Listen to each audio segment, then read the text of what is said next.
Hello out there, and welcome to another edition of our College Confidential. I'm Jimmy Birch from the Star-Telegram. I'm Carlos Mendez. And we're going to be kicking around some this week's hot topics in college football, one of which is those TCU Fighting Frogs are back in action this week against Minnesota. Carlos, what can we expect?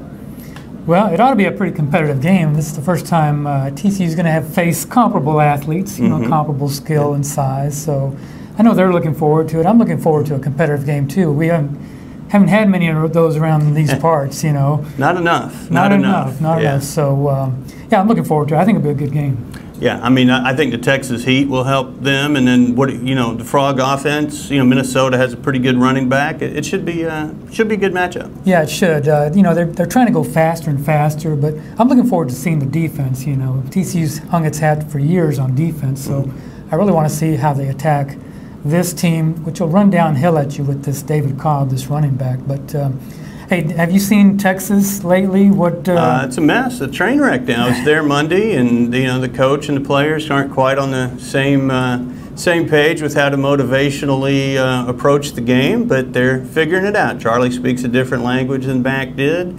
and they're still a team very much evolving.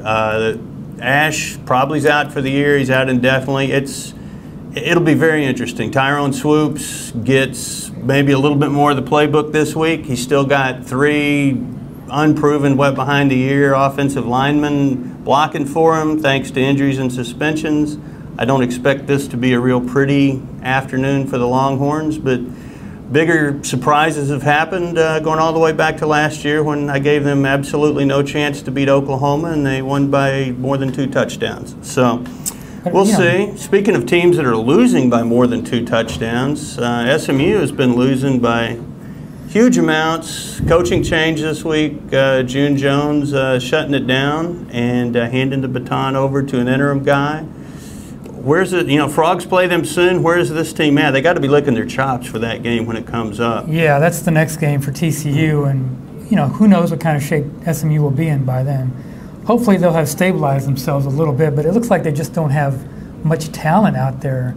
There's word out there that June Jones just wasn't recruiting well here these last couple of years. It doesn't appear that way. Which is surprising because he had gotten that program to a level of respect, respectable at least. And there's so many athletes around here, but you do have a lot of competition for athletes around here. But it's sad to see out there because I know June Jones is a good guy. Good guy, and they've become. He contributed a lot to the sport, a lot. Yeah, and they got, for whatever happens at SMU, they've been to bowl games 4 of the last 6 years. They'd been to none since pre-death penalty days until June took over.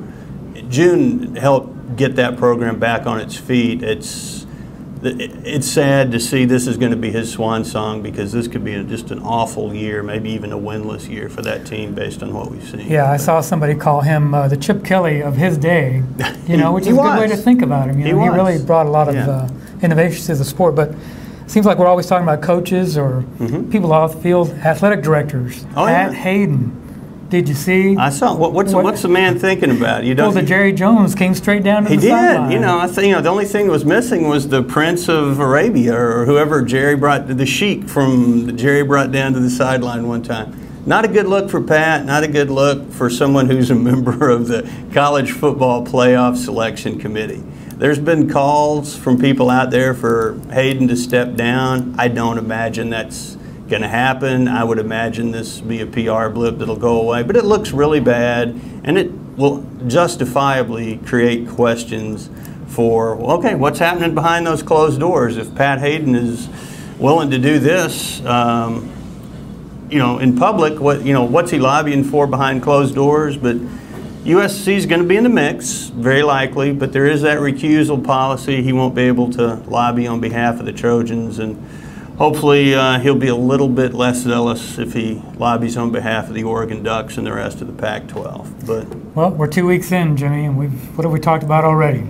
A little bit of everything. A little bit of everything. And that's all we got for this week, and we'll see you next time.